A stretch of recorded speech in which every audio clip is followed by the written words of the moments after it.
May mundong hindi naaabot ng mga mata, subalit naroon at umiiral. Sa bawat ihip ng hangin na biglang lumalamig kahit tirik ang araw. Sa bawat kaluskos na mga dahon na walang hayop o tao. Sa himig ng gabi na walang tinig, ngunit nauunawaan ng puso. Sila'y naroroon sa pagitan ng anino at nagkukubli sa kadiliman. Sa gilid ng iyong paningin, sa pamamagitan ng panaginip at pangitain.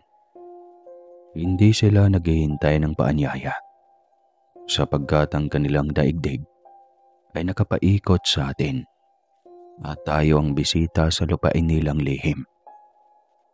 Kapag ikaw ay kinilabutan, hindi iyon takot, kundi paalala na hindi ikaw lamang ang naririto. May mga matang nakamasid, may mga paang hindi lumilikha ng ingay, may mga tinig na bumubulong sa hangin.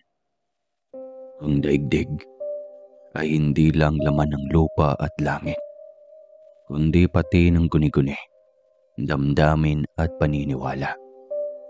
Kaya matutong gumalang sa hindi mo nauunawaan.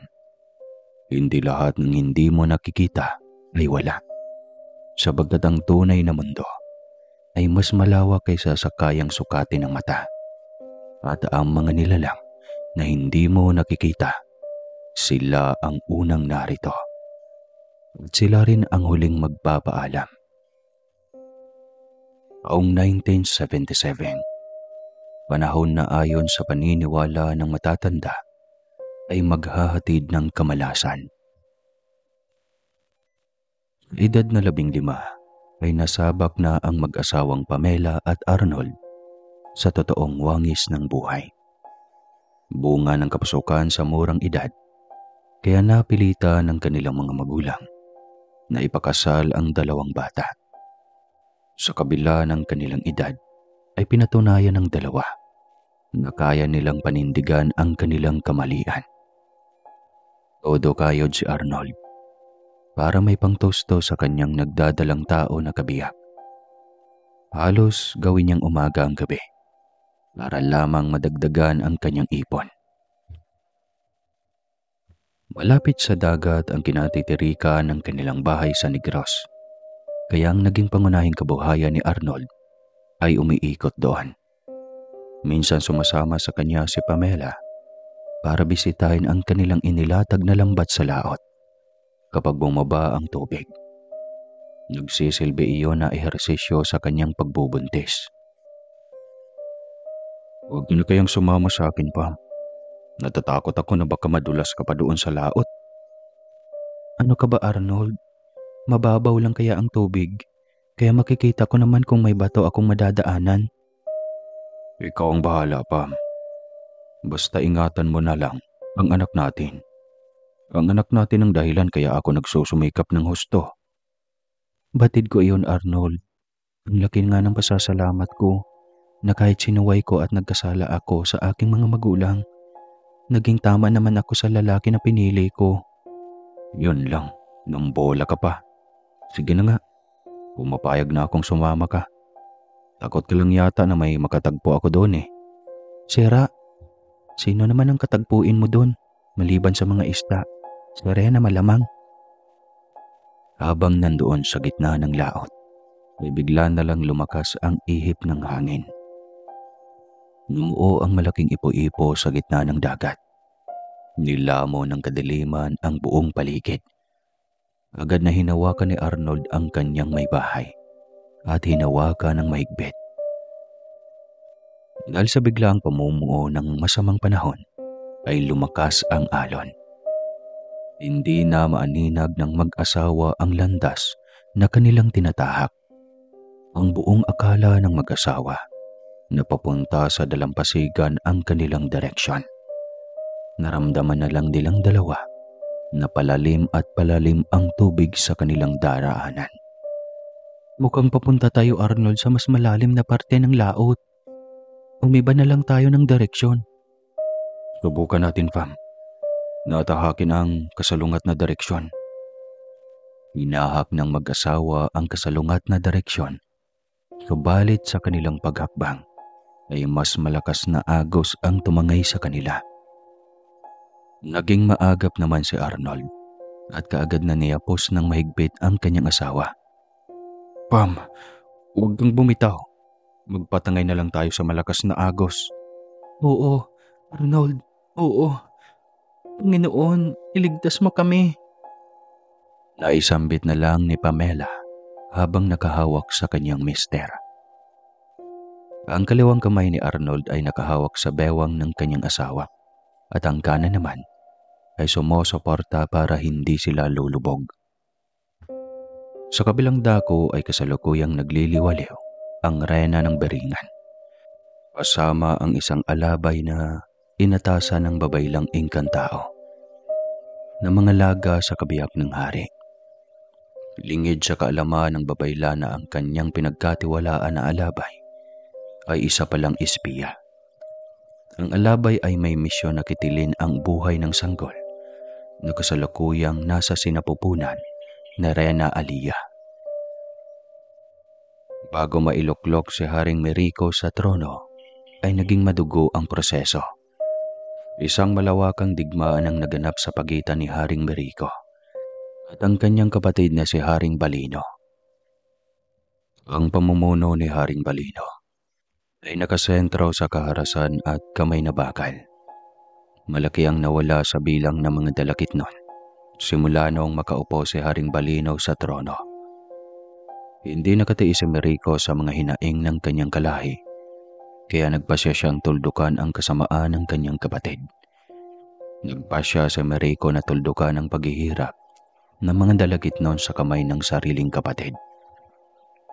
Ayon sa umiiral na batas ng dalakit noon, ay maaaring hamunin ng isang tagapagmana sa trono ang kasalukuyang nakaupo kapag taliwas na ito sa kanyang paniniwala. Labis ang pagkabahala ni Merico na malipol ang lahing dalakit noon, kaya nagpasya siyang manindigan. Iyon ang nag-udyok sa kanya para magdesisyon na makidigma sa kanyang ama. Pinili ni Merico na mamuhay ng payak at malayo sa karangyaan. Sa kabila ng kanyang katayuan bilang ganap na dugong bughaw, nananatili siyang mapagkumbaba at malapit sa karaniwang engkanto na bumubuo sa syudad ng Beringan. Dahil sa nangyari ay nagpasya si Merico na lisanin ang syudad ng Beringan sa unang pagkakataon. Idamangan niya ang pagdaong ng gintong barko na lumalayag palabas sa Beringan. Tanging ang mga maharlikang engkanto ang pinapayagan na sumakay sa gintong barko. Dumadaan ito sa mundo ng mga tao, papunta sa pamayanan ng engkanto na kumalat doon. Kung saan-saan ito nakakarating, binabaybay nito ang Kabisayaan, patungong Bicol, maging sa Mindanao. Ang gintong barko ay simbolo ng karangyaan ng syudad na Beringan. Ginawa ito sa purong ginto at napapalamutian ng mamahaling hiyas na diamante. Sa loob ng gintong barko ay nakalatag ang masasarap na pagkain at walang tigil na pagtugtog ng musika. Malalaman kapag palapit na ang gintong barko dahil nagliliwanag ang buong paligid. Dahil sa palamuti nito na porong diamante, mauulinigan ng malakas na tambol at orkestra na sumasabay sa paglalayag ng gintong barko. Noong bata pa si Merico ay sinabi ng kanyang ama na ang Banahaw ay tahanan ng mga mabubuting engkanto. Nagbibigay ito ng mga mutya o mga pandigma sa mga umaakyat doon ng mga antingero. Umagkit iyon sa isipan ni Merico, kaya nagpasya siya na doon muna pumunta. Magbabaka sakali siyang makahingi ng tulong para maisalba ang kanyang kalahin na dalakit nun. Si Merico ay kilala sa pagkakaroon ng perpektong wangis na maiibigan ng sinuman na babaeng engkanto. Sa mahabang panahon ay nananatili na mailap si Merico at mabibilang lang ang pagkakataon na lumabas siya sa Beringan. Sa pagnanais niya na mapalaya ang kanyang kalahi, ay naglakas loob siya na lumabas sa baringan para sumadya sa kaharian ng mahumanay at tahamaling na engkanto. Ang kaharian ng tahamaling at mahumanay ay nakatirik sa misteryosong lupain ng bundok Banahaw. Pagdaong ng gintong barko ay agad siyang sumasalisi palabas ng biringan. Hindi naman iyon nakaligtas sa kaalaman ni Haring Balino. Sa takot ng mga engkantong nangunguna sa paglalayag ng gintong barko, ay agad nilang ipinaalam sa hari. Isinuwalang bahala ng hari ang paglabas ng kanyang kapatid sa biringan sa paniniwala na makakabuti iyon sa kanyang pamumuno dahil mababawasan ang kanyang katunggali sa trono. Nabuhay si Haring Baleno sa paniniwala na walang interes ang kanyang kapatid sa trono. Kaya nanaisin itong lumabas sa biringan para makapamuhay ng payak at malaya. Labis na nabighani si Merico sa mga tanawin na kanyang namataan sa labas ng biringan. Bagyang naiilang lang ang binatang engkanto dahil nakatuon sa kanyang bawat galaw ang mga mata ng mga babaeng dalagitnon. Aminado naman siya sa dahilan kung bakit iyon nangyari. Simula nung umabot siya sa tamang gulang, ay hayagan ang pagpapakita ng motibo ng babaeng dalagitnon ng pagkagusto sa kanya. Subalit sadyang mailap ang puso ng binatang dalagitnon dahil walang kahit isa man sa kanila ang nagwagi na kanyang mapusuan. Pagkarating ni Merico sa lupain ng Banahaw, ay malugod siyang tinanggap ng hari at reyna na namumuno doon. Hindi na nagpaligoy-ligoy pa si Merico at agad na inahayag ang kanyang pakay kung bakit siya pumaroon sa kanilang lupain. Agad naman siyang tinugon ng hari at reyna ng Banahaw. Humingi lang sila ng maikling panahon para mapag-isipan ang kanyang kahilingan. Pagkalipas ng ilang araw ay pinatawag siya ng dalawang pinuno at inahayag na mayroon silang kondisyon bago ipagkaloob sa binata ang kanilang alyansa. Inahayag ng hari na papayag lamang ito kapag nagpakasal si Merico sa kanilang nag-iisang anak. Ayon sa hari, na labis ang pagtatangi ng kanilang anak sa binata, kaya handa itong makipag-alyansa alang-alang sa kasiyahan ng prinsesa. Sa panahong iyon ay tanging lipi lang ng mahumanay at tahamaling ang may sapat na mandirigma at armas na panlaban para sa haring si Balino. Kinakatakutan ng kanyang magigiting na hukbo na kahit si Haring Balino mismo ay pipiliin ang pakikipagnegosasyon kaysa sa pakikipagdigma. Hindi nagdadalawang isip si Merico. Agad na tinanggap ang kondisyon ng hari. Agad na ikinasa ang kanilang pag-iisang dibdib na dinaluhan ng mga pinuno, maliban kay Haring Balino, na ayon na rin sa kahilingan ni Merico. Matalino ang haring mahumanay. Para mailigtas ang kanyang reputasyon, ay hinirang niya si Merico bilang kanyang tagapagmana sa trono. Isinali ng pamumuno sa Banahaw sa kanyang anak na si Liwayway bilang bagong reyna at ang kanyang manugang na si Haring Merico bilang kanyang kapalit. Nang gagalaiti si Haring Balino sa sobrang galit dahil nangangahulugan lamang iyon na may kakayahan na ang kanyang kapatid para mapatalsik siya sa pamumuno. Hindi naman nahirapan si Haring Merico na tanggapin si Liwayway dahil bukod na maganda ang dalagang tahamaling, mabait pa ito at malapit sa mga engkanto na mas mababa ang katayuan. Iyon mismo ang katangian na kanyang hinahanap. Kahilingan din ng dating hari at reyna ng Banahaw na bago ikasa ang digmaan ay kailangang bigyan mo na sila ni Merico ng apo. Sakaling masaway man si Merico sa digmaan, ay may maiiwan itong tagapagmana sa kanilang kaharian. Galipas lang ng ilang buwan, ay natupad ni Merico ang kahilingan ng kanyang rena. Nagdiwang ang buong banahaw sa pagsibol ng bagong tagapagmana ng banahaw.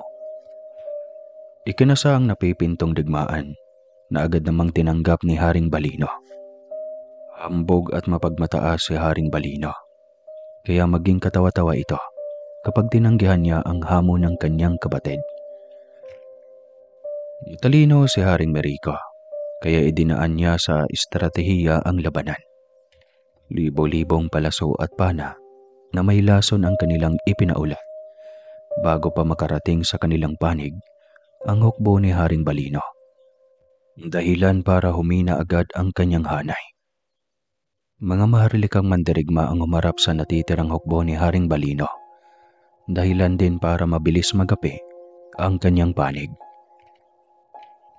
Tumakas si Haring Balino palabas ng beringan, kaya tuluyang napasa kamay ni Haring Merico ang trono. Nagdiwang ang syudad ng beringan, pati mga batala, ay nakikiisa kaya sa mahabang panahon ay muling sumilay ang liwanag sa syudad na itinuturing na mga engkanto na sagradong lugar. Sa bagong pamumuno ni Haring Merico ay nanumbalik ang kaayusan at kasaganaan sa sagradong lungsod. Nagkaroon ng kalayaan at kapayapaan sa beringan. Sa maikling panahon na pamumuno ni Haring Merico ay umalagwa ang modernisasyon sa beringan. Lalong umusbong ang kasaganaan at lalong kinilala ang beringan na sentro ng mabilis na pag-unlad.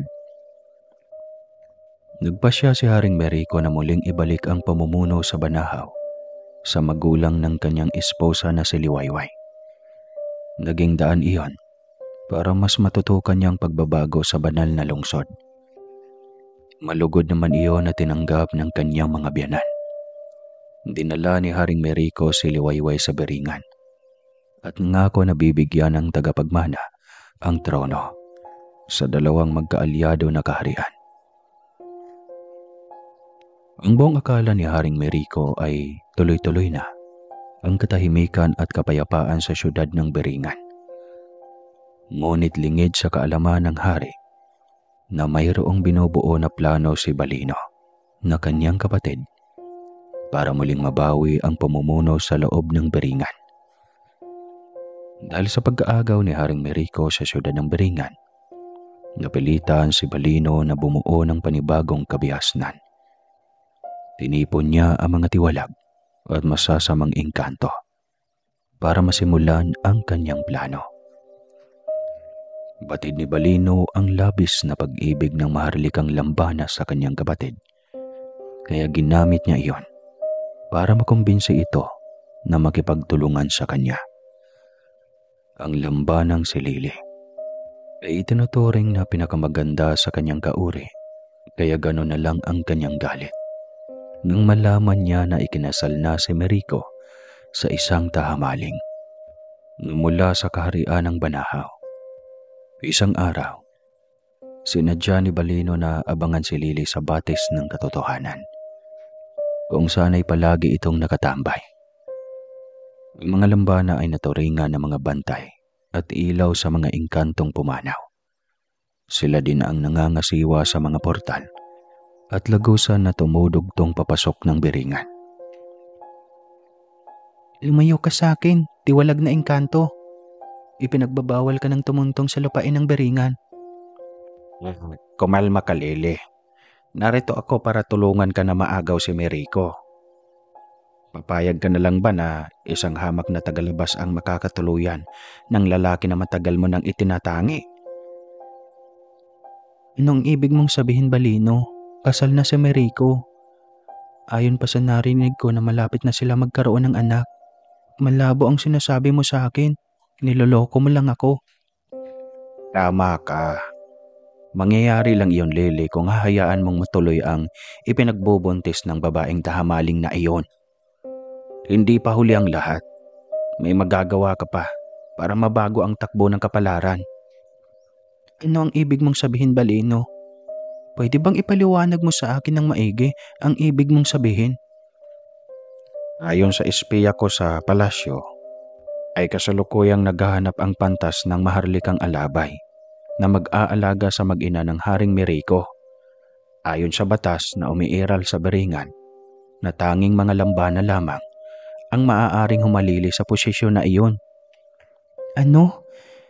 Nais mo na gawin akong katulong? Nahihibang ka na ba, Balino? Kung tutuusin ay mas matimbang at mataas ang katayuan ko ng milya-milya kumpara sa iyo. Ngayon nais mo na gawin akong katulong? Hindi ako baliw para ibaba ang sarili ko. Isipin mo na lang, Lele, na kapag nagtagumpay ang plano natin, ay magiging reyna ka ng Beringan. Ayaw mo ba na mas mapataas pa ang katayuan mo? Hindi lang ikaw ang makikinabang, kundi ang buong kalahi mo. Hindi ka ba nahahabag sa mga kalahi mo? Matagal na panahon na ang nakalipas, subalit nananatili pa rin kayo sa pinakamababang antas sa loob ng Beringan. Isang gahaman at mapagmataas na lambana si Lily. Iyon din ang dahilan kung bakit sa kabila ng kanyang pagiging lambana ay hinirang siya bilang maharlika at malayang nakakadalo sa pagtitipo ng mga dugong bughaw na mga engkanto. Taimtim siyang nag-isip at inimbang ang punto sa mga sinabi ni Balino. Sa isang banda ay may katuturan ang sinabi ng rebeldeng dalakitnon. Subalit kailangan niyang pag-isipan ng mabuti ang kanyang desisyon. Bumalik ka na lang, Balino, paglipas ng ikatlong kabilugan ng buwan. Hindi madali ang hinihingi mo sa akin. Saan ko yan, Lele? Oh, paano? Sa muling pagkikita, Lele. Mabilis na naglaho si Balino dahil alam niya na ang buong Beringan ay protektado ng inkantasyon na nakatuon para humina ang kanyang kakayahan. Si Lily naman ay naiwan doon sa batis ng karunungan o katotohanan. Aminado ang maharlikang lambana sa maaaring mawala sa kanya sakaling mabigo ang plano nila ni Balino. Matagal na panahon na ang ginugol niya para makarating sa antas ng pagiging maharlika. Sa kasalukuyan ay naghihintay siya sa basbas ng kasalukuyang hari para maging ganap ang kanyang pagiging dugong bughaw. Subalit hindi ganon kadali iyon. Kailangan na pumayag at magkasundo ang buong maharlikang konseho para mahirang siya bilang kahanay ng mga engkanto na may dugong bughaw. Dahil sa pag-iisip ay nakatulog ang lambana at nagising na lang siya sa mahinang tapik sa kanyang bisngi. Pagmulat ng dalagang lambana ay nanlaki ang kanyang mga mata. Pasensya na, Haring Miriko, kung nakatulog ako sa pagbabantay sa batis ng karunungan.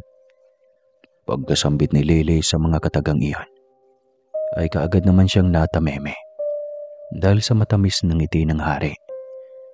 Ang Haring Miriko ang may pamatay ng ngiti, na literal na madadala ang sino man na engkantada.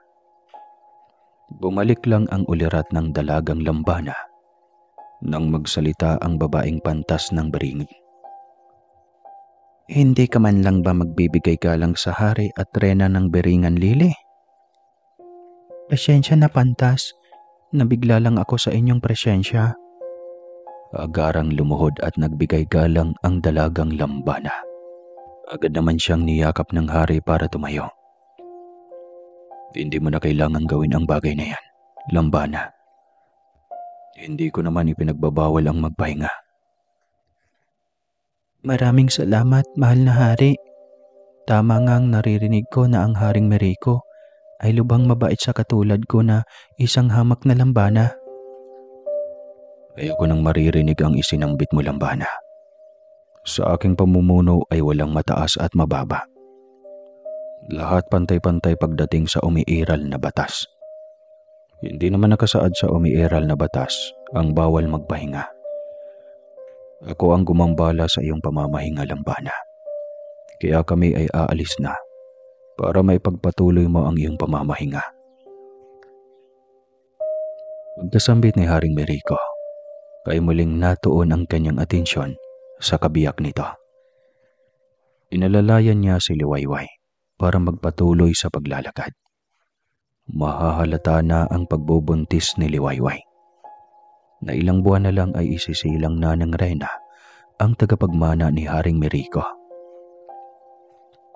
Nagpahuli sa paglalakad ang babaeng pantas para balaan si Lily na matalim ang tingin na ipinupukol sa Reyna. Maaari kang makatanggi sa iba, Lily, pero hindi sa katulad ko na nagsisilbing mata at karunungan sa beringan. Binabalaan kita, Lily. Huwag na huwag kang magtatangka na gumawa ng bagay na maaaring makasagabal sa pagdadalang tao ng Reyna. Gusto ko lang linawin sa iyo na ang dinadala ni Reyna Liwayway ay tagapagmana sa trono. Alam mo ang mangyayari kapag may nangyaring masama sa sanggol na kanyang dinadala. Ibabalik ko ang iyong kalahi sa hangganan kapag nagkamali ka, Lily. Sana malinaw sa iyong kaisipan ang lahat. Paalam. Umango si Lily para ipaabot sa pantas ang kanyang pagsang-ayon sa sinabi nito. Alam niya na hindi nagbibiro ang pantas at may sapat na kakayahan ito para tuparin ang kanyang banta. Mabilis na naglaho ang pantas gamit ang kanyang tungkod. Hindi na nakita ni Lily na nakasunod ito sa hari at Reyna. Malamang ay bumalik na ito sa palasyo para sa kanyang mga gawain. Sa isang banda ay nakakadama ng masiding inggit ang dalagang Lambana. Nakikita niya kung sakali ay hindi dumating si Liwayway, malamang siya ang kasama ng hari sa pamamasyal. Subalit lahat ng iyon ay pawang pangarap na lamang. Nakikita niya na tuluyang umibig na ang hari sa kabiyak nito na tahamaling. Dumadaan na mga araw ay lalong sumisidhi ang nararamdaman ni Lily na inggit. Sumisikip ang kanyang dibdib sa tuwing nakikita niya si Haring Merico at Reyna Liwayway na masayang magkasama. Ang kanilang mga mata ay nagniningning at mababanaag ang labis na pagmamahal sa isa't isa. Ang inggit naman ay mahilin tulad sa isang lason na kapag nakakapit ay mahirap nang alisin. Iyon mismo ang nangyari kay Lily. Sa tuwing nakikita niya ang hari at Reyna, ay parang pinaparusahan siya sa labis na inggit. Hanggang sa sumapit ang araw na pinagkasunduan nila ni Balino. Sa pamamagitan ng sinag ng buwan, ay bigla na lang lumitaw si Balino. Nararamdaman niya ang labis na paninabugho ng Lambana. Gagamitin niya iyon para mapapayag ang Lambana na makipagtulungan sa kanya. Nararamdaman ko ang pagtangis ng iyong puso, Lily. Payag ka na lang ba na habang buhay maging miserable ka, habang sila ay masayang masaya? Huwag mo akong pangunahan, Balino. Ano ba ang alam mo sa pag-ibig? Ang sarili mong kapatid nga ay nagawa kang lansihin dahil sa ugali mo. Yun nga. Papayag na lang ba tayo na palaging sumusunod sa kapatid ko? Ikaw, Lily, mahabang panahon ka nag-antay at naglaan ng panahon para lamang magustuhan ni Merico. Pero anong napala mo? Di ba kabiguan? Ngayon ka pa ba susuko? Pumapayag ka na? Ano? Magtulungan ka na sa akin para mabawi mo si Merico. Tuluyang nabulag si Lily sa pag-ibig niya kay Merico. Kaya ginamit ni Balino ang kahinaang iyon ng Lambana para maggamit niya ito. Hawak ni Lily ang lipi ng Lambana na nagsisilbi sa buong syudad ng Beringan. Kaya alam niya ang bawat galaw ng mga maharlika at dugong bughaw na mga engkanto. Lahat ng nalalaman niya ay kanyang ibinabahagi kay Balino. Si Lily ang nagsisilbing mata at espiya ni Balino sa loob ng Beringan. Hanggang sa iulat ni Lily ang parating na pagsilang ni Reyna Liwayway sa tagapagmana ni Haring Merico. Kailangan na makagawa tayo ng paraan para mabura sa landas natin ang sanggol. Isipin mo na lang, Lily, na kapag matagumpay na nailuwal ni Liwayway ang sanggol, ay lalo siyang maiibigan ni Miriko. Kakataon mo na to, Lily, para patunayan ang sarili mo. Sirain mo ang reputasyon ni Liwayway para masira ang pagtatangi ni Miriko sa kanya. Anong ibig mong sabihin, Balino? Hindi ko lubos maintindihan ang nais mong puntuhin. Kailangan na mawala sa landas natin ang sanggol para isipin ni Miriko na isang pabayaan na ina si Liwayway.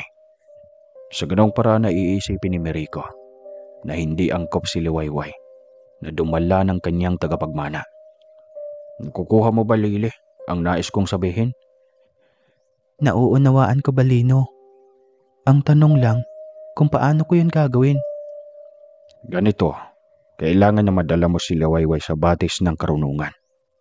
Aabangan ko ang kanyang pagdating. Ako na ang bahala kung paano mawala ang sanggol. Dumating ang panahon na pinakahintay ni Haring Miriko, ang pagluwal sa kanyang tagapagmana. Nagbunye ang buong beringan sa pagsilang ng kanyang tagapagmana. Nakikiisa naman si Lily sa piging at malugod na ipinakita na kaisa siya sa kasiyahan sa pagdating ng kanilang bagong pinuno.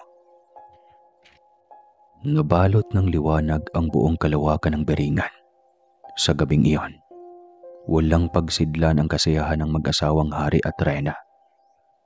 Bumukas ang beringan sa unang pagkakataon para papasukin sa kanilang daungan ang gintong barko, lulan ang mga engkantong mahumanay at hamaling nakilala sa pagkakaroon ng perpektong wangis.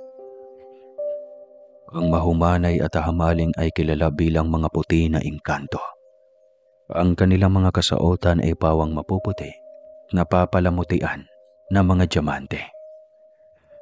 Ang mga dalagit na naman na pinakamarami na lahi ng engkanto sa beringan ay kilala sa pagsusuot ng maiitim na damit. Katulad ng tahamaling at mahumanay ay magaganda at gwapo ang mga dalagit nun. Sa katunayan ay ginagamit ng mga babaeng dalagit nun ang kanilang ganda para makahanap ng mortal para maging asawa o kaya ay magiging alipin. Pagkatapos ng kasiyahan ay nagtipo ng konseho para ipagkaloob sa tagapagmana ng hari ang marka. Minarkahan ng sanggol ng isang baybay na ang kahulugan ay Amiro. Nakasulat iyon sa mga titik. Nakasulat iyon sa mga titik na tanging mga immortal lang ang makabaybay. Ipinagkaloob sa sanggol ang selyo na lumitaw lang kapag makaharap niya ang kanyang ama. Isang araw noon, naisipan ni Reyna Liwayway na ilabas ang kanyang anak sa batis ng karunungan para doon paliguan. Ang palagiang paglublob sa batis ng karunungan ay nagpapabukas sa kaisipan ng isang engkanto para magkaroon siya ng talino na nakakataas kanino man. Iyon ang pagkakataon na hinihintay ni Lily, kaya mabilis niyang inutusan ang isang kwago na nagsisilbing mensahero ni Balino. Habang pinapaliguan ng Reyna ang sanggol, ay bigla na lang lumakas ang agos ng batis. Umapaw sa pangpang ang tubig, dahilan para ang mga lambana na kanyang alalay ay matangay. Walang nagawa si Reyna Liwayway kundi ang sumigaw. Umalingaw-ngaw ang kanyang sigaw, dahilan para magsitakbuhan sa batis ng karunungan ang mga kawal sa beringan. Subalit huli na ang kanilang pagdating dahil tuluyan ng nalunod sa batis ang mag-ina ng hari. Agarang naglitawan ang Serena at Magindara sa batis ng karunungan para pahupain ang malakas na agos ng tubig. Ngunit nahalughog na nila ang kahabaan ng batis, ay bigo pa rin silang matunton ang kinaroroonan ng sanggol. Ang tanging nailigtas nila ay ang Reyna Liwayway at ang kanyang alalay na mga lambana. Agad ipinatawag ang buong konseho at mga saksi sa nangyari. Ayon sa mga Magindara at Serena na bantay sa batis ng karunungan, ay may mga engkanto na nangahas na dumaan sa lagusang naroon sa kailaliman. Iyon ang dahilan para maglikha ng malakas na agos ang mga mutya at rabungko na nagsisilbing harang sa lagusan. Sa pagsisiyasat ay lumabas na si Lily ang nagpabaya, kaya malaya na nakarating sa hangganan ang mga engkanto na walang permisong makapasok sa beringan. Sa unang pagkakataon ay nakita ni Lily ang galit ni Haring Merico. Muntik na siyang gamitan ni Haring Merico ng itim na mutya para tuluyang maglaho ng walang pagkabuhay. Tumikil ka, Haring Merico. Paano natin matutunton ang kinaroroonan ng iyong anak kapag pinatay mo si Lily? Siya ang dahilan kung bakit nangyari ang lahat ng ito. Halos himatayin si Lily nang dumating ang reyna ng mga Sarina. Hawak ang isang kabebe na may kakayahang balikan ang nangyayari sa loob at labas ng beringan. Naging malinaw sa kanilang lahat ang buong pangyayari at nabunyag ang katotohanan na si Lily at Balino ang punot dulo ng lahat. Hindi ko lubos maisip na ganun kakasakim sa kapangyarihan lambana. Matapos kitang patunguhan ng maayos kasama ang kalahi mo. Ganito ba ang pamamaraan mo para masuklian ang kabutihan ko? Sumagot ka. Walang nagawa si Lily, kundi ang yumuko sa oras na iyon. Ang buong atensyon ng mga maharlika at dugong bughaw ng mga engkanto ay nakatuon lamang sa kanya. Siguro kung may kakayahan lang siya na lusawin ang sarili ay ginawa na niya. Hinuhusgahan siya ng lahat kasama na ang kanyang kalahi na mga lambana. Ngayon din ay ipinag-uutos ko na tugisin si Balino. Patay man o buhay, ang lambana na nagkasala ay hatulan ng kamatayan gamit ang itim na punyal. Napaluhod si Lily sa kanyang narinig. Ang parusa gamit ang itim na punyal ay matindi pa sa itim na mutya. Paulit-ulit siyang mabubuhay sa iba't ibang katauhan, subalit paulit-ulit din na mamamatay sa pamamagitan ng kalunos-lunos na pamamaraan. Ngayon din ay ipinag-uutos ko na bawal nang pumasok sa beringan ang mga lambana at mananatili sila sa hangganan kung saan ay wala silang kinikilala na pinuno. Malingaw-ngaw ang sigaw ni Lily sa abot langit na pagsisisi. Subalit huli na ang lahat. Agad natupad ang kautusan ng hari, subalit hindi na natagpuan ang sanggol na nawala sa batis ng karunungan. Kasabay sa pagkawala ng sanggol ay ang paglaho ni Balino. Alam ni Balino na kamatayan ang naghihintay sa kanya kapag nahuli siya ni Merico. Kaya ganun na lang ang pagtatago niya na hindi siya makita. Ngayon medyo mahaba-haba na.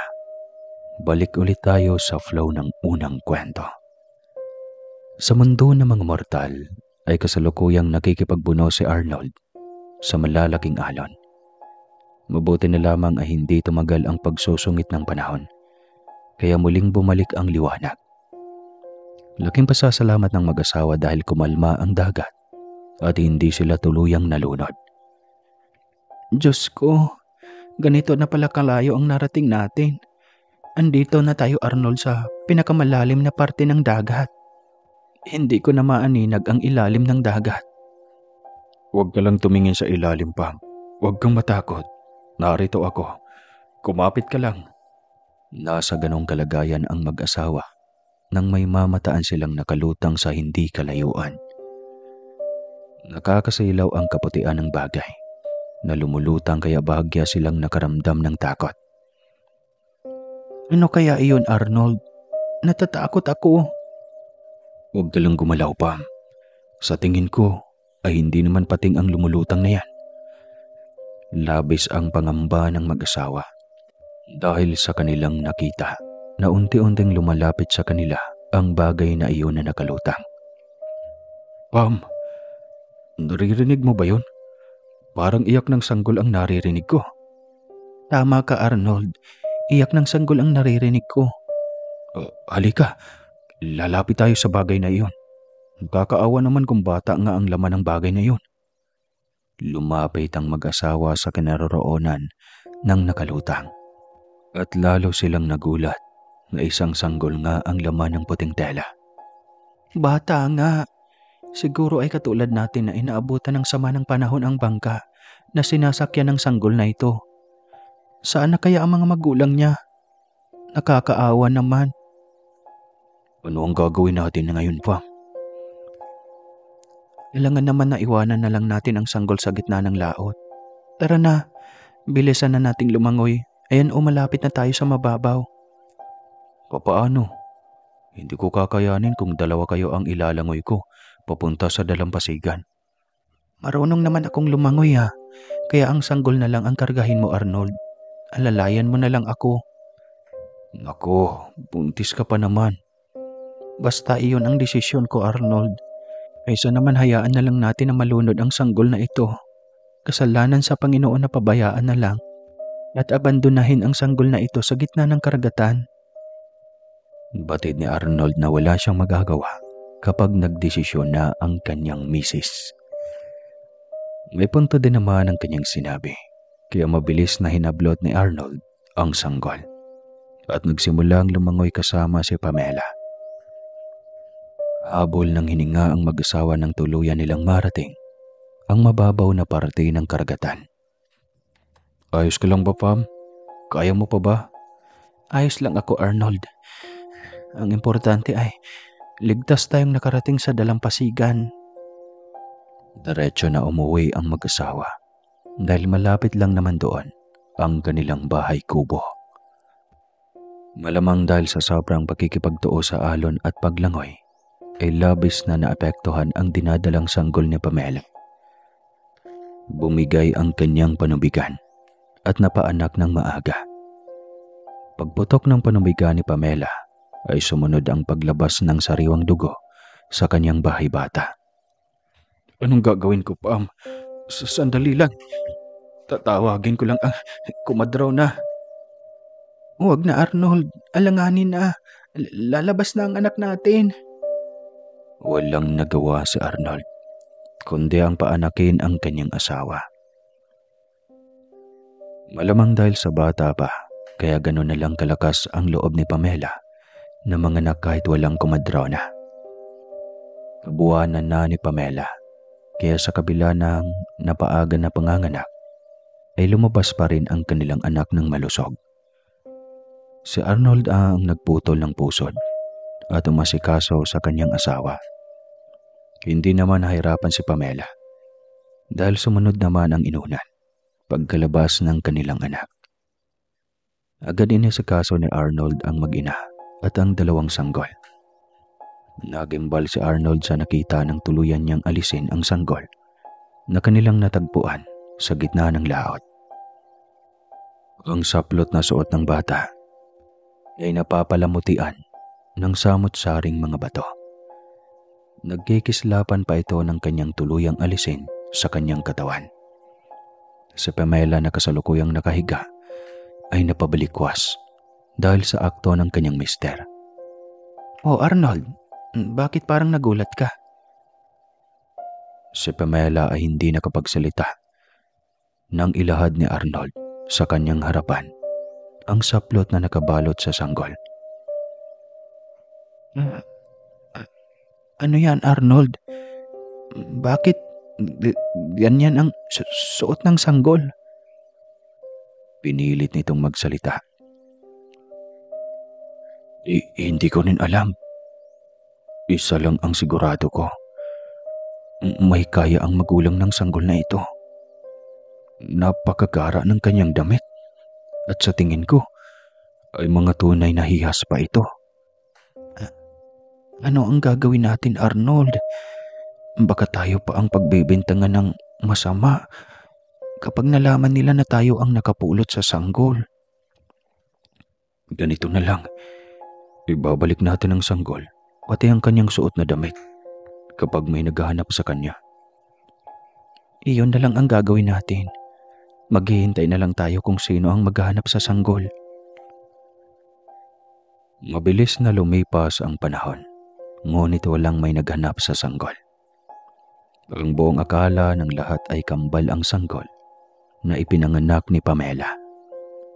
Subalit nagtataka rin ang karamihan dahil walang pagkakahalintulad ang magkapatid kung talagang kambal sila.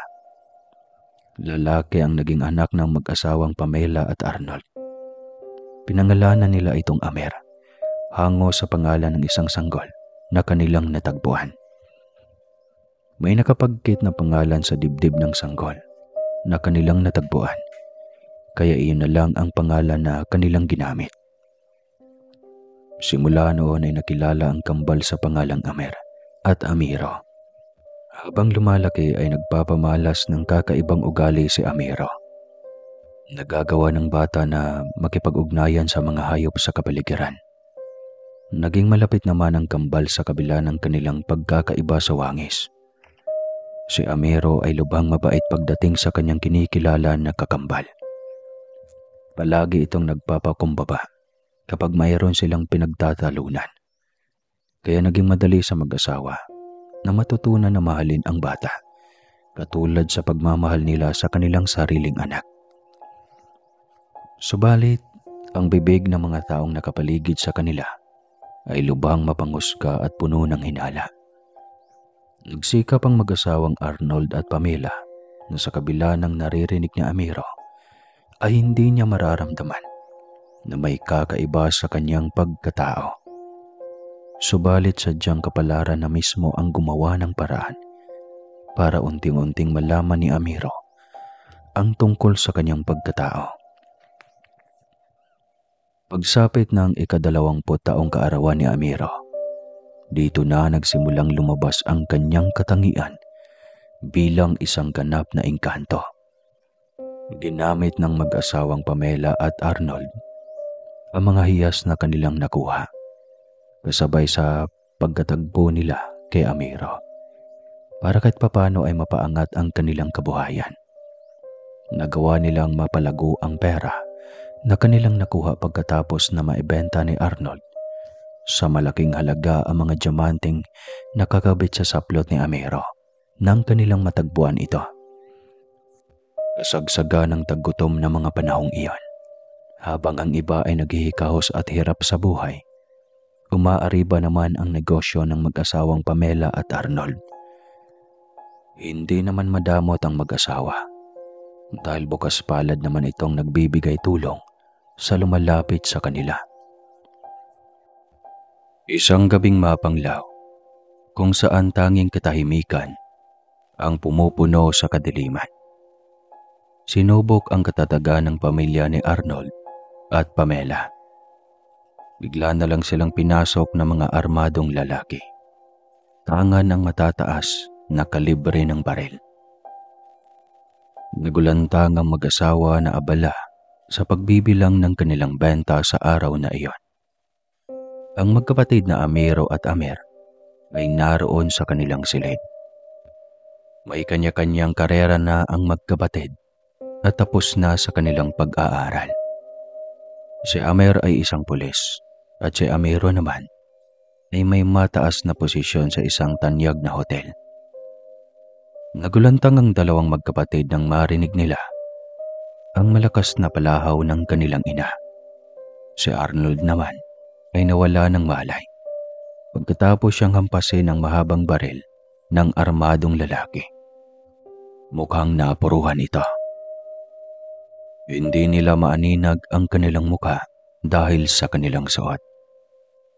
Maawa kayo sa mister ko. Kunin niyo na ang lahat ng gusto ninyo. Huwag niyo na lang kaming saktan.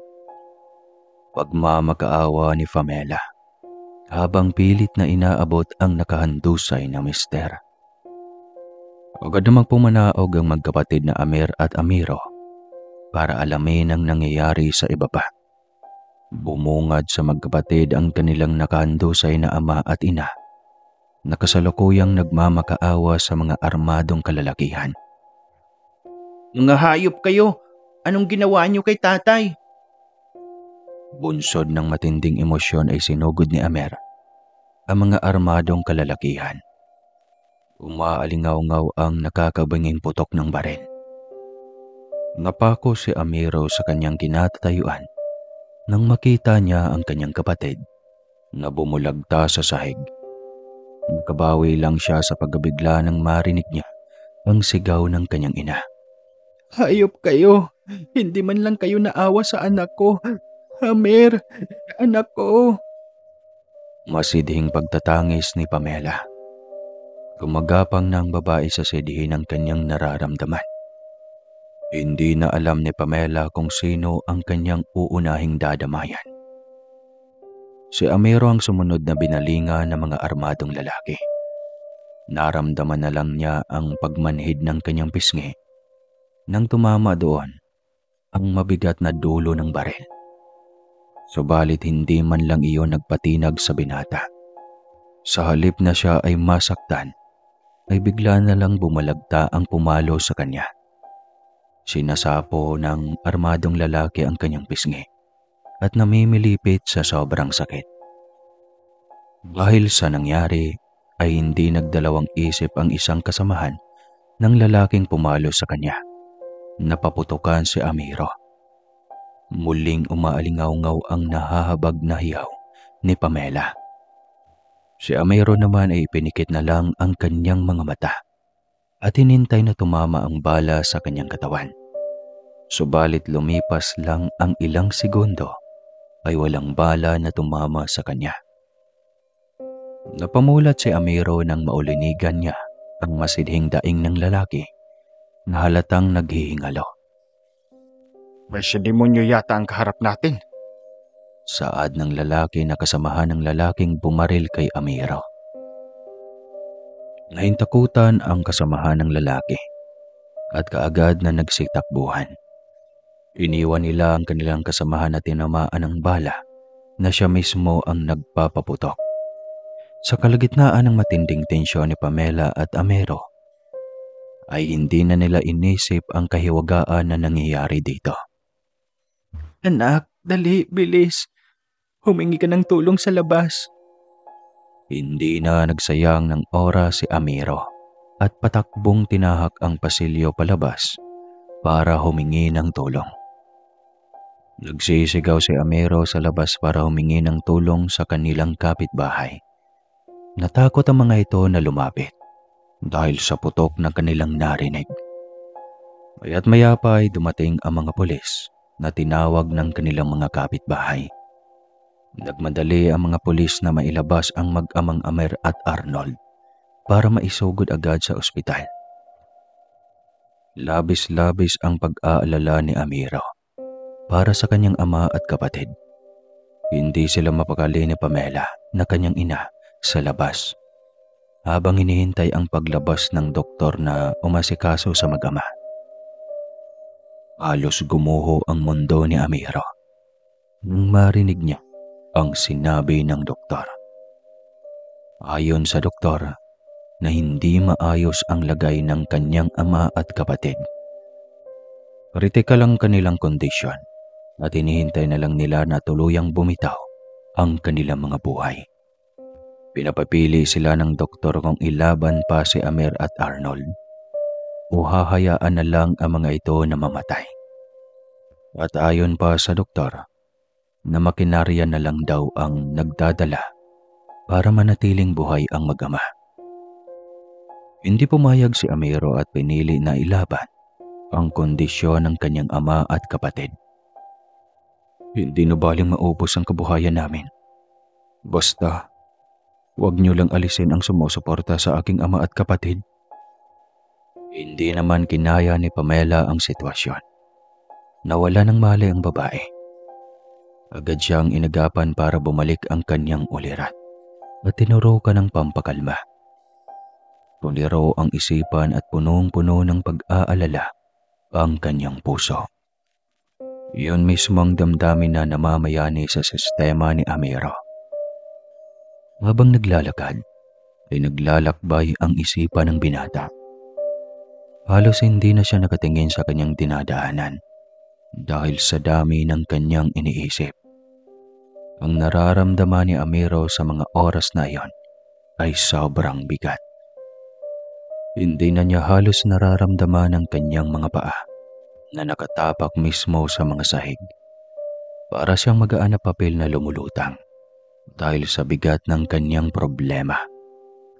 Subalit kailangan niyang lumaban para sa kanyang pamilya. Batid niya na mahina ang kanyang ina pagdating sa ganoong bagay. Kailangan niyang maging malakas para sa kanyang pamilya. Habang naglalakad ay hindi napansin ni Amiro na mayroon siyang makakasalubong sa kanyang daanan. Dahil nagmamadali din ang babae, kaya naging matindi ang kanilang pagkabanggaan.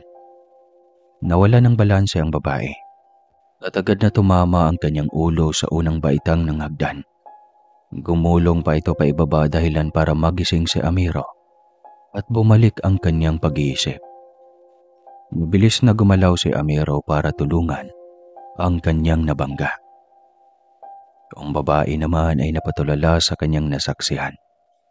Sa isang kisap mata lang ay nakarating si Amiro sa kabilang dulo ng hagdan na dapat sana ay kababagsakan ng babae.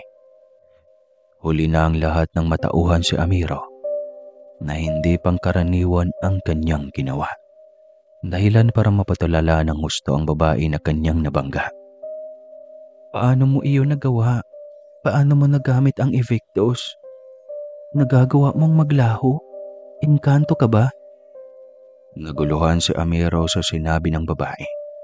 Kaya napabitaw siya dito sa paghawak at agad na tumayo.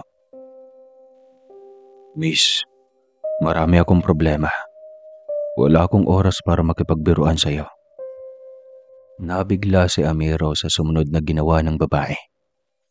Itinaas ng babae ang kanyang suot na damit para tignan ang kanyang dibdib.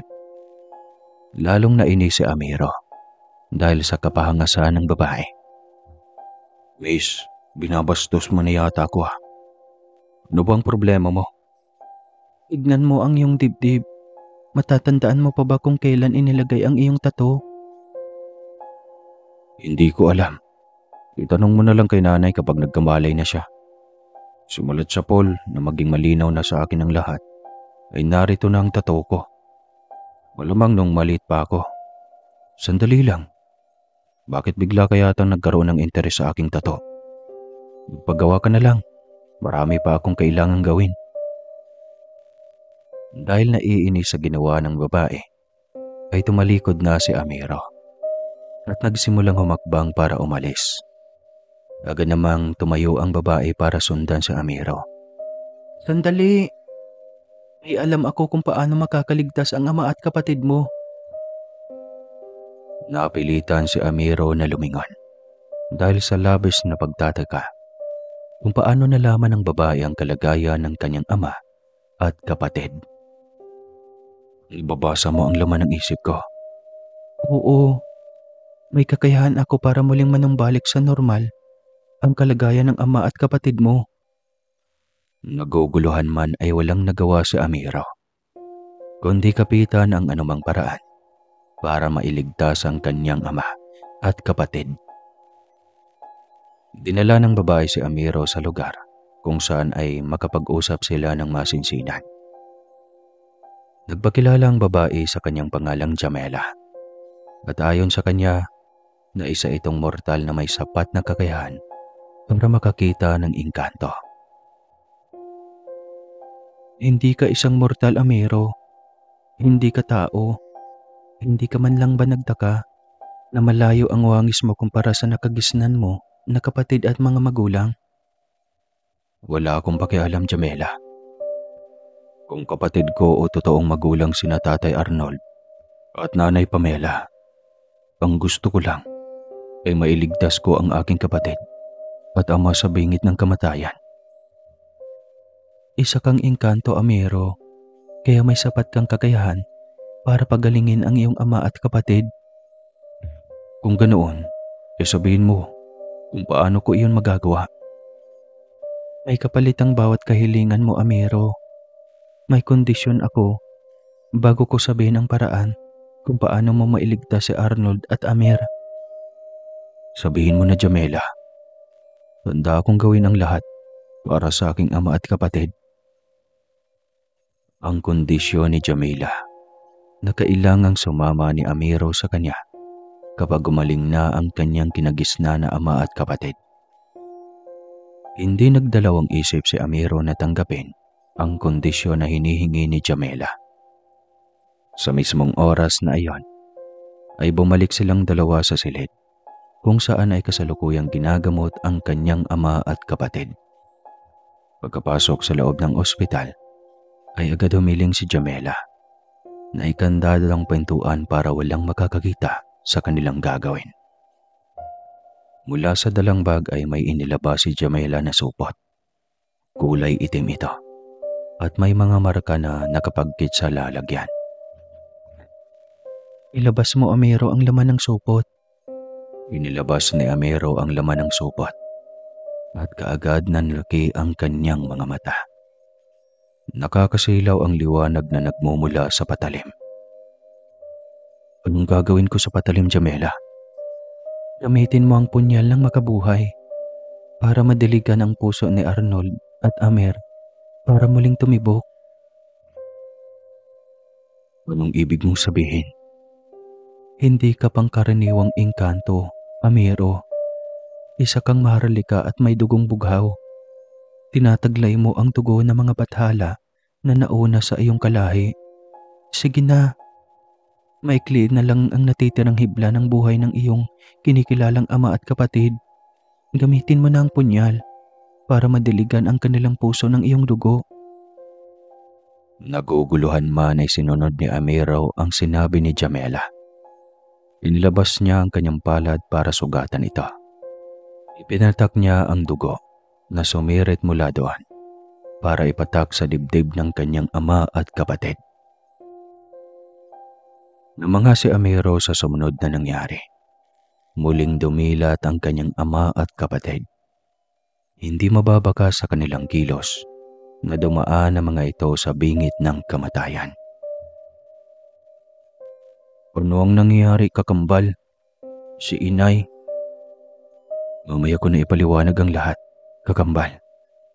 Ang mahalaga ay ligtas na kayo ni Itay. Huwag na kayong mag-alala kay inay dahil sa nasa mabuti siyang kalagayan. Tumulo ang luha ni Arnold nang bumalik sa kanyang alaala ang gabing iyon. Agad naman siyang dinaluhan ni Amiro para mapakalma ang kanyang nararamdaman. Nagiging panatag ang karamdaman ni Arnold nang sabihin sa kanya ni Amiro na ligtas na silang dalawa ni Amer. Walang pagsidla naman ang kasiyahan ni Pamela nang malaman niyang nakaligtas na ang kanyang mag-ama. Lingid sa kaalaman ng lahat na pansamantala lang ang kasiyahan na kanilang nararamdaman dahil nakatakda na si Amiro na sumama kay Jamila para harapin ang kanyang nakaraan. Pero bago umalis ay kailangan na malaman ni Amiro ang totoong katotohanan. Kailangan na magmula mismo sa bibig ng kanyang kinagisna na ama't ina ang buong katotohanan para siya ay maniwala. Isang gabi ay nagpasya si Amiro na kausapin ang kanyang mga magulang. Sa una ay naging emosyonal si Pamela at tumanggi itong ungkatin ang nakaraan. Dahil na rin sa pag-udyok ni Arnold ay nagpasya si Pamela na balikan ang pangyayari sa nakaraan. Habang nagbabalik tanaw, ay hilam sa luha ang mga mata ni Pamela. Sa huli ay nalinawan si Amero na hindi nga niya totoong mga magulang sina Arnold at Pamela. Anak, maniwala ka. Kahit minsan ay hindi ka namin itinuring na iba sa amin. Hindi ka naman nanggaling sa aming dugot laman, pero sa aming puso ay totoo ka naming anak. Hindi namin inungkat ang nakaraan dahil ang buong akala namin ay hindi mo na malalaman. Ayaw namin maramdaman mo na may kulang sa iyong pagkatao. Patawarin mo kami ng iyong ama. Wala kayong dapat na ihingi ng kapatawaran, Nay. Ipaalad ako na sa inyo ako napunta. Walang kulang sa aking pagkatao dahil sobra-sobrang pagmamahal na iginugol niyo sa akin simulat sa pulpa. Subalit, matatanggap niyo pa kaya ako kapag nalaman niyo ang tungkol sa aking pagkatao bago niyo ako natagpuan? Anak, tandaan mo, ang isang magulang ay palaging handa na tanggapin ang kanyang anak sa kabila ng kanyang kahinaan o kakulangan. Tinalakuran ka man ng lahat, pero kami ay palaging nakatayo para alalayan ka. Hinding-hindi kami susuko, anak. Tandaan mo yan. Napaluha si Amiro nang marinig niya ang sinabi ng kanyang magulang. Iyon na rin ang nagpalakas sa kanya para sabihin sa mag-asawa ang tungkol sa kanyang pagkatao. Nay, paano kapag nalaman niyo na ang sanggol na inyong napulot ay hindi isang tao, kundi isang engkanto? Susuklaman niyo ba ako? Pandidirihan? Nay, tay? Sa una ay napapitlag si Arnold at Pamela. Nagulat sa sinabi ng kanilang anak. Subalit pagkatapos maproseso ng kanilang mga isipan ang lahat, lumapit si Arnold at niyakap ang kanyang anak. Naniniwala ako, anak, na may plano ang tadhana kung bakit ka napunta sa amin. Kaya ikampante mo ang iyong isipan at huwag mo kaming isipin ng iyong inay dahil matatanggap ka namin kahit ano ka pa. Mauuing kanto man para sa amin, anak, ay wala kang pagkakaiba sa amin. Kami ang nagpalaki sa iyo at sigurado ako na kahit iba ang pisikal mo na katawan, pero ang iyong puso ay punong-puno ng kabutihan. Itutuloy pa ba ang kwento o mag-iiyakan na tayo? Pagkatapos magkapagpaalam ng maayos, ay itinakda na ang pagtawid ni Amiro sa kaibayong mundo. Masakit man para kay Pamela at Arnold, pero kailangan nilang payagan si Amiro para maging buo ang kanyang pagkatao.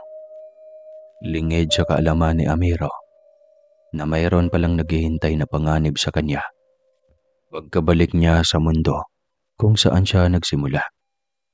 Si Jamela naman ay mapapansin ang makahulugan niyang tingin na ipinupukol sa binata. Hindi iyon nakaligtas sa paningin ni Amiro.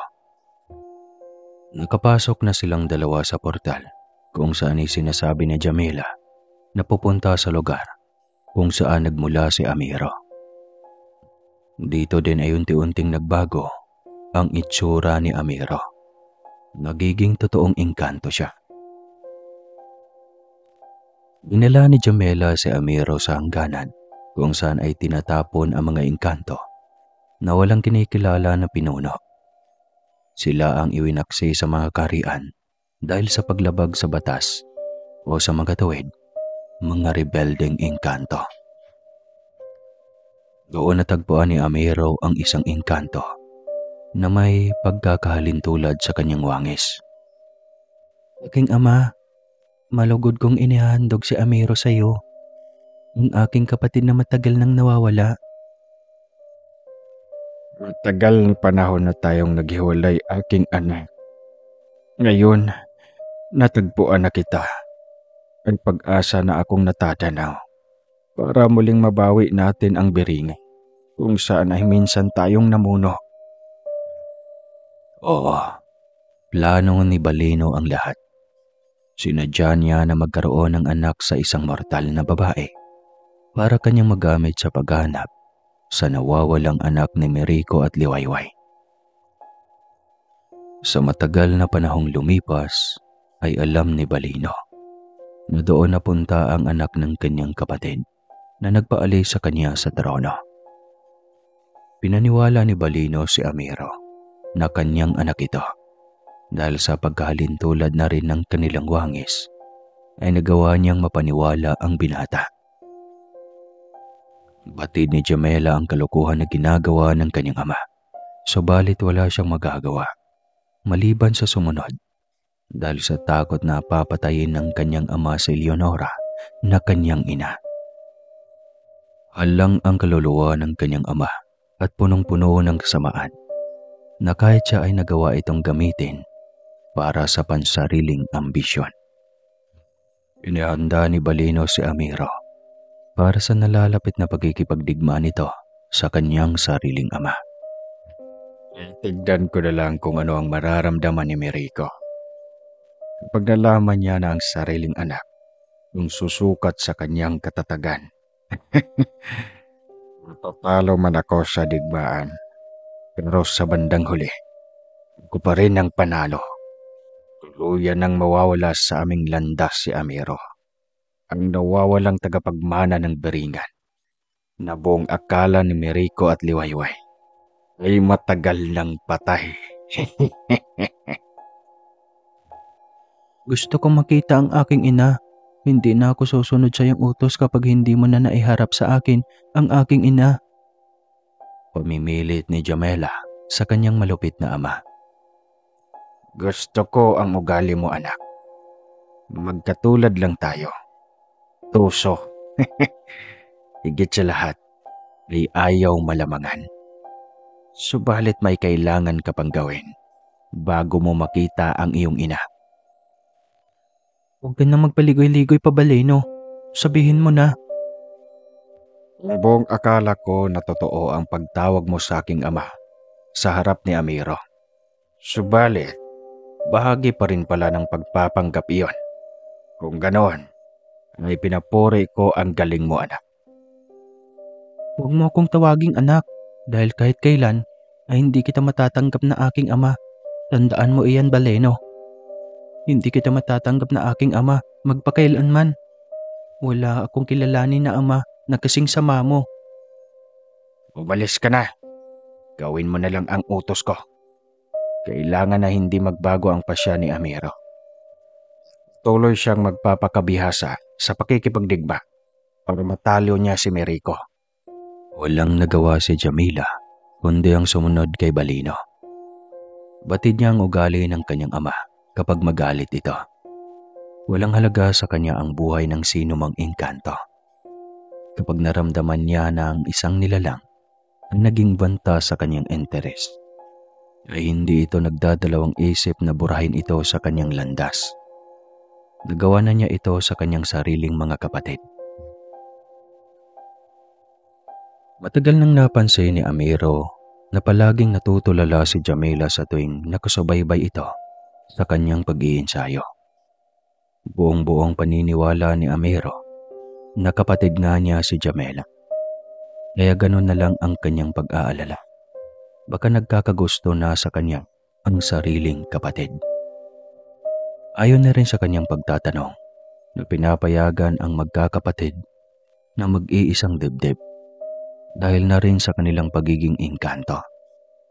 Sa mga nagdaang buhay nila ay hindi naman sila magkakapatid, kaya hinahayaan ng ganong sistema sa kanilang mundo.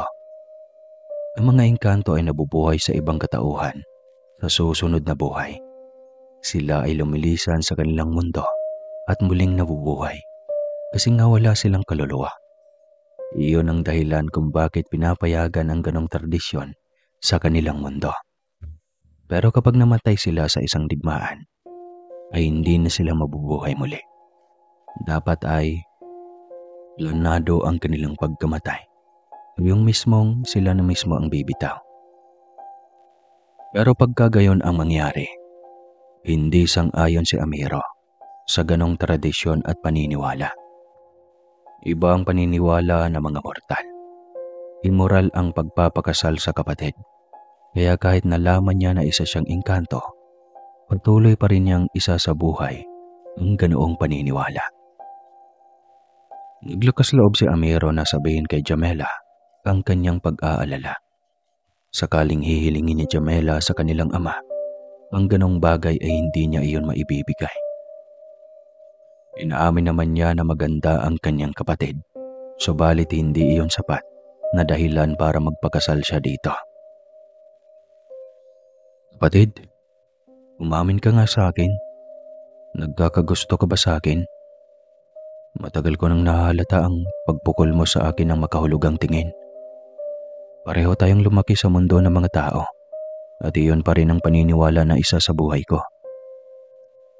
Hindi nakapagsalita si Jamela dahil hindi niya inaasahan na marinig ito buhat kay Amiro.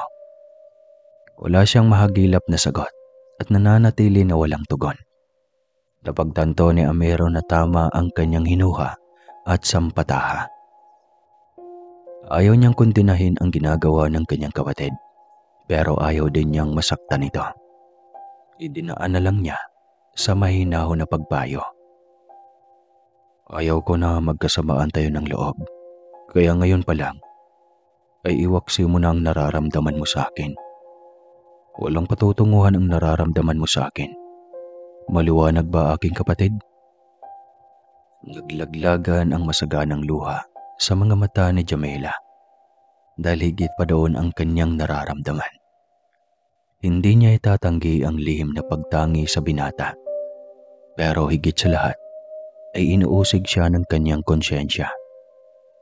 Alam niya na walang patutunguhan ang kanyang nararamdaman dahil sakaling manalo man sa digmaan si Amiro ay sigurado na kasusuklaman siya nito.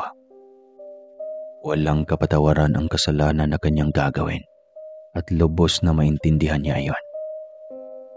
Katulad niya lang din si Amiro na handang gawin ang lahat alang-alang sa kanilang mahal sa buhay. Iyon din ang kaparehong dahilan kaya nagawa niyang mapapayag si Amiro na sumama sa kanya. Pagkalipas ng halos 1 taon, ay naging bihasa na si Amiro sa paggamit ng kanyang kakayahan. Bunga ng matinding ensayo na kanyang pinagdaanan, ay naging bihasa siya sa pagkikipagdigma. Nung masiguro ni Balino na handa na si Amiro sa pagkikipagdigma sa kanyang ama, ay kaagad na kinasa ang pagsalakay. Kasama ni Amiro ang buong hanay ng rebeldeng mga engkanto. Pagdarating nila sa bukana ng Beringan, ay sinalubong naman sila ng maharlikang mandirigma ni Haring Merico. Nakasakay ang mga maharlikang mandirigma na engkanto sa mapuputing anggitay na may mga pakpak. Sumama si Balino sa pagsalakay, kaya nagkaroon ng pagkakataon si Jamila para alamin ang totoong kalagayan ng kanyang ina. Nakipaglaban si Jamila sa natitirang mangdirigma ni Balino para mapasok niyang silid na sinasabing pinakakulungan kay Leonora na isang mortal. Pinagbabawalan doon kasi si Jamila na pumasok. Sinuong ni Jamila ang panganib sa pagharap sa mababangis na engkanto. Nakipagbuno ang dalaga at lumaban ng patayan para lamang makita ang kanyang ina. Dahil sa kanyang galing sa pakikipagdigma, ay nagawa niyang magapi ang tauhan ng kanyang ama. Ganoon na lang ang hinagpis na Jamela nang tumambad sa kanya ang bakanting silid na walang laman. Ang silid na nakapinid sa mahabang panahon ay imbakan pala ng mga lumang sandata. Paamin ni Jamela ang isa sa mga masugid na tagasunod ng kanyang ama. Matagal na umanong pinatay ni Balino ang kanyang ina dahil sa pagtanggi nito na ibigay siya sa kanyang ama. Umaalab ang galit ni Jamela, kaya buong tapang siyang sumakay sa isang minukawa para maabutan ang nakatakdang labanan. Ang minukawa ay isang ibon na itinuturing na tagamasid ng mga bathala sa Beringan. Dumiretso ang minukawa sa hanay ni Haring Merico, kung saan ay akma na niyang ibibigay ang hudyat na simulan ang pakikipagdigma. Sandali, Tignos. Kailangan muna natin pakinggan ang mensahe na dala ng gabay na Minokawa. Ginamit ni Jamila ang Minokawa dahil alam niya na iyon lang ang makakapasok sa loob ng Beringan. May malakas na harang ang Beringan laban sa mga rebeldeng engkanto. Subalit kailangan ng haring sumunod sa tradisyon na kapag may sumubok sa kanyang pamumuno, ay kailangan niyang makidigma para patunayan ang kanyang sarili. Agad nagsalita si Jamila para ilahad sa hari ang kanyang nalalaman. Mangpipigilan pa siya ng mga kawal nang tumangkas siyang lumapit kay Haring Merico at Rina Liwayway. May mahalaga akong mensahe na nais iparating sa iyo, Haring Merico. Ang mensahe na nais kong iparating sa iyo ay makabuluhan at tiyak na magpapabago sa kasaysayan at hinaharap ng Biringan. Suminya si Haring Merico sa kanyang kawal na magbigay daan para sa engkantaong babae. Sige, Engkantao. Lumapit ka. Pumayag si Haring Merico na lumapit si Jamela dahil sa presensya ng Minokawa. Ang isang Minokawa ay nagpapakita lamang kapag batid niya na mabuti ang pakay ng isang nilalang. Inilapit ni Haring Merico ang kanyang palad sa noo ni Jamela at ganoon na lang ang kasaysayan na rumehestro sa kanyang muka. Liwayway, nasa labas ang ating panganay na anak. Buhay si Amiro. Buhay ang ating anak. Magpupugay sa mga bathala na gumabay sa aking anak na nawalay ng mahabang panahon. Ipanatag mo ang iyong damdamin, Engkantao, dahil walang mangyayari sa aking anak. Walang magagawa si Balino. Hindi niya ako maiisahan. Bilang isang hari, ay may kakayahan si Merico na mabasa ang isipan ng sino mang engkanto na kanyang nakakaharap. Iyon ang katangian na mahirap siyang malamangan sa kanyang pamumuno. Ito rin ang bagay na kailangang matutunan ni Amiro. Ginamit ni Merico si Jamela para lumapit si Amiro. Pagkakita ni Amiro kay Jamela na naroon sa panig ni Merico, ay inakala niyang binihag nila ito. Nang ipaabot ni Merico ang mensahe na nais nitong makiduelo, ay agad naman tinanggap ng binata. Si Balino naman ay masayang nakamasid sa kalayuan dahil ang buong akala niya ay hindi pa batid ni Jamela ang katotohanan na patay na ang kanyang ina. Pagdating ni Amiro sa bungad ng hari, ay agad siyang nalito dahil halos pinagbiyak sila ng bunga ng engkantong nasa kanyang harapan. Subalit, ayaw magpadala ni Amiro dahil buong akala niya ay binihag nila si Jamela. Umayaw si Haring Merico para lumapit sa kanyang kinatatayuan. Naghanda na si Amiro para gumawa ng pagsugod sa kanyang ama. Subalit napahinto siya dahil sa matamis na ngiti ni Jamela. Ano? Bakit ka nakangiti, Jamela? Ano ang nais mong iparating sa akin? Ang hari na iyong kaharap, Prinsipe Amiro, ay walang iba kundi ang totoong iyong ama. Tagapagmana ka ng Baringan. Ikaw ang maharlikang engkanto na tagapagmana na matagal nang nawawala. Aha? Hindi ko maintindihan, Jamela. Anong tagapagmana? Anak, halika. Ipapakita ko sa iyo ang buong pangyayari sa nakaraan para lubos mong maintindihan. Ipinasilip ni Haring Merico ang buong pangyayari sa nakaraan hanggang sa kasalukuyan para lubos siyang maniwala na niloloko lang siya at ginagamit ng Balino na yon para makaganti sa kanyang ama. Gumanti ng yakap si Amiro sa kanyang ama at ganoon din kay Liwayway. Nasabik sa kanyang pagdating. Isang binatulyo ang lumapit sa kanya para magpakilala. Kapatid, masaya ako dahil sa wakas ay natagpuan ka na ni Ama. Ako si Akiro, ang pangalawang anak ni Haring Merico, ang tagapagmana na ipinangako sa lipi ng mahumanay at tahamaling. Saad ni Akiro na kanyang kapatid. Naramdaman ni Amiro ang lukso ng dugo, kaya malugod niyang tinanggap ang katotohanan na ipinagkait sa kanya. Hindi naman mapapasubalian ang katotohanan dahil nakikita niyang sarili kay Akiro noong kapanahunan na siya ay nagbibinata pa lamang. Maya-maya pa ay nag-utos na ang hari. Lugisin ang mga rebeldeng engkanto at walang ititira na buhay sa kanilang hanay. Magkakamit lamang natin ang lubos na kaayusan kapag nalipol na ang kanilang lahi. Agad kumilos ang maharlikang hukbo ni Haring Merico para sumunod sa kanyang utos.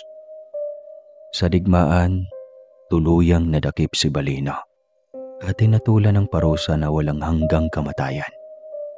Kamatayan sa isang engkanto na walang pagkakataon na mabuhay magpakailanman. Nanumbalik ang kaayusan sa loob ng siyudad ng Baringan at itinakda si Amiro na kanilang susunod na hari. Hiniling ni Amiro na bigyan pa siya ng sapat na panahon para maisaayos ang lahat. Napatawad ni Amiro si Jamela dahil katulad niya din ito na dumaan sa ganong yugto ng buhay. Muli siyang bumalik sa mundo ng mga tao para balikan ang pamilya na kanyang kinagisnan.